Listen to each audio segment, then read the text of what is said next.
Good evening. Oops, I should probably pull this down, right? Yes. Good evening, everyone, and thank you for being here. My name is Deborah Adams Doering. I worked for more than 20 years as a graphic designer in Chicago.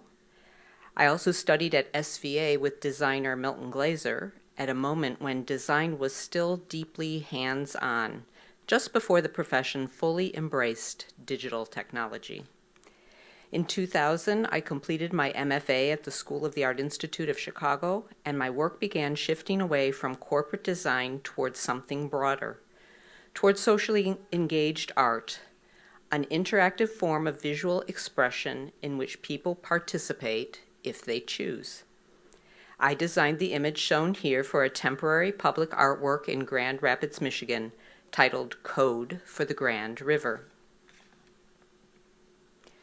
These photos show the work installed. Each shape has a relationship to the river. For example, the O shape is, in river terminology, a waterhole, and the swash mark is an eddy. I held participatory workshops to increase awareness of the importance of public green space, and geometric abstract signs help me do that. Our Decrypt program at SVA embraces a broad definition of design. Design is anything human-made intended to serve a function. I see design as an essential part of my art practice. Socially engaged art is human-made, and it definitely serves a function. In addition to bringing my professional experience into this program, I also brought a vivid memory of a dream I had in 2008. The dream reflects dualities I struggle with in waking life, tensions such as rich and poor, black and white, and the feeling of being either inside or outside particular artistic and social boundaries. In my dream, a circle moves along a path, a swash mark. As it moves, the circle dances to the right and becomes a vertical line. Then, playfully turning again, it appears as a horizontal line. Dots connect the pathways. I now call these 5 connected shapes core forms: the circle, vertical line, horizontal line, swash, and point. Visualizing, writing, and conversing about core forms helps me understand the world less in terms of rigid binaries, like zeros and ones, and more in terms of movement, relation, and process. I now live in Harlem, New York with my creative partner and husband, Glenn. We work together as DOEprojekts Art Collaborative, using core forms as a springboard for our projects. That is, when we are not teaching art and design in workshops or at a private high school in Manhattan. Our workshops have taken us to many different places. The farthest we have traveled is Hamburg, South Africa, where we were fortunate to collaborate with a remarkable group of artists and artisans, the Keizkama Art Project, also known as CAP.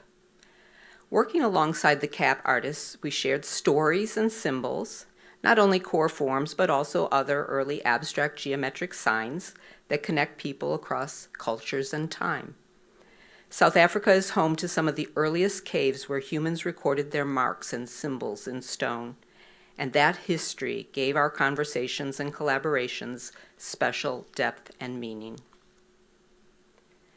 Glenn and I first learned about CAP when we encountered their Keizkama altarpiece in Chicago. The work is a reinterpretation of the 16th century Isenheim altarpiece by Matthias Grunewald. Much of the Keizkama altarpiece is created through embroidery and geometric forms, and it tells the story of their community's struggle with illness, loss, and survival, and also love and hope. When I began my research, I knew I wanted to write about core forms as socially engaged art shaped by design. I wanted to better understand my past experiences, especially collaborations like our work with CAP, and to explore how diverse groups of people connect through creative practices that feel less hierarchical and constrained. I began with a series of open-ended questions. What cultural frameworks or philosophies help people participate, communicate, and create through abstract geometric forms? especially core forms. One of the books I explored was Convivial Toolbox, which describes generative methods such as say, do, and make. First, participants say through conversations. Then they do by demonstrating skills or processes. Finally, they make something, a sketch, an object, a poem, or another type of creative response. I also examined core forms through Kwame Appiah's idea of cosmopolitanism, which he describes as universality without uniformity. In other words, what connects us as human beings, even across our differences? For Appiah, the answer begins with conversation, respectful, open dialogue with people who are not exactly like ourselves. In today's polarized society, I find that framework especially meaningful. My own path has been to explore what kinds of conversations and connections can emerge through working with core forms and other geometric systems, and how those connections might continue to grow in the future. Yeah, it is sad. Additionally, I had the opportunity to interview paleoanthropologist Genevieve von Petzinger, who has spent her career exploring more than 100 caves across 5 continents, researching early human abstract mark-making. Her book, The First Signs, Unlocking the Mysteries of the World's Oldest Symbols, documents 32 geometric signs that appear again and again across distant cultures and time periods. Why did our early human ancestors create these recurring signs?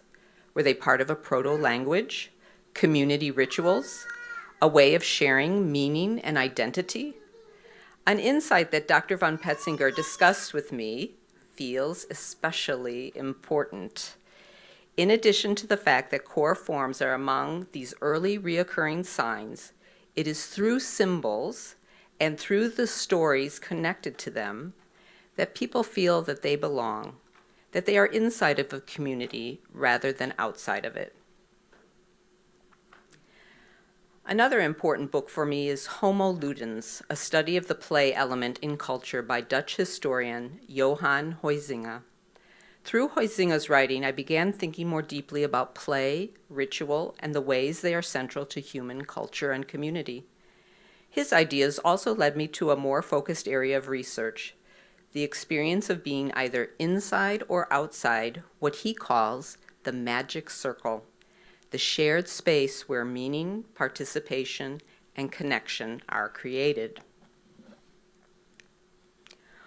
All these ideas eventually came together in my thesis essay, Manifesto, Outside Meets Inside at Kassel's Documenta. Documenta is a major contemporary art exhibition held every 5 years in Kassel, Germany. My essay introduces Manifesto, a 10 by 22 foot embroidered textile created in collaboration with the Keeskama Art Project. Composed of repeating core forms stitched into cloth, the work resembles lines of poetry, or perhaps a legal abstract, fitting because, through a series of unexpected events, we were invited to stage a 100-day art action in Kassel's Courthouse Entry Hall during Documenta 13 in 2012. For our art actions in the courthouse, I designed custom work tables that are movable and reference core forms. We could position them in a swash formation as seen here, or in a circle format. People could easily talk with us while we worked on embroideries, drawings, stencils, and monoprints. But my essay is not only about the textile, the tables, or our 100-day art action, Just Us at Work. At the center of my thesis is this idea. During Justice at Work, participants and I begin to understand core forms not simply as abstract shapes, but as a way of sensing how people move between belonging and unbelonging. We were not officially inside Documenta, but instead working alongside its socially engaged edges. And yet, at unexpected moments, we found ourselves welcomed inside Documenta 13. For example, we were invited to exhibit our work at Chicago-based artist Theester Gates' Huguenot House. Here, Sabo, one of the cap artists, installs 2 embroideries created during our courthouse art action at Gates's Documenta project. We also participated in art critic Lori Waxman's 60 Words Per Minute. She interviewed us, and then afterward, she wrote and published a short review about Justice at Work. For my Manifest O essay, I researched past Documenta exhibitions, especially those that featured socially engaged art.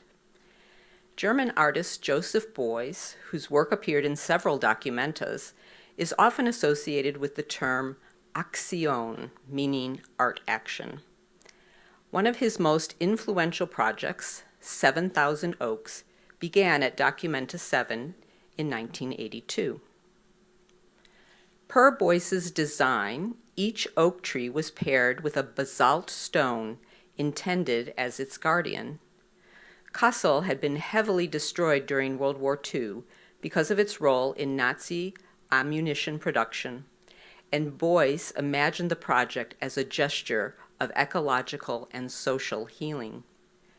At first, many Kassel residents did not understand why a massive pile of dark stones had been placed in the center of the city. This existed outside conventional art ideas at the time. I recently interviewed a longtime Kassel resident who remembered a protest in which someone dumped a wheelbarrow of manure onto these stones. But now Beuys's 7,000 Oaks Aktion is one of the most beloved from any Documenta. Beuys, whose project was once considered outside, is now definitely inside the hearts of Kasslers and Documenta visitors. Will a collaborative art action by DOEprojekts and CAP ever be included in a future Documenta? I still dream about that possibility. Chicago-born Naomi Beckwith is the artistic director of Documenta 16, scheduled for the summer of 2027. I have prepared a proposal based on DOE and CAP's collaborative work, and now I find myself considering how best to bring it inside the circle of Ms. Beckwith's curatorial attention. But whether or not Manifesto or Justice at Work is included in a future Documenta, or any other international exhibition, the relational work of Core Forms goes forward. Core Forms moves across the shifting borders of insider and outsider. They begin with conversation. So, I invite you to continue the conversation with me, with one another, and with the ideas shared throughout tonight's presentations. Because participation does not only happen through making, it also happens through attention, listening, and presence. And by being here, you have already stepped inside the magic circle. Thank you.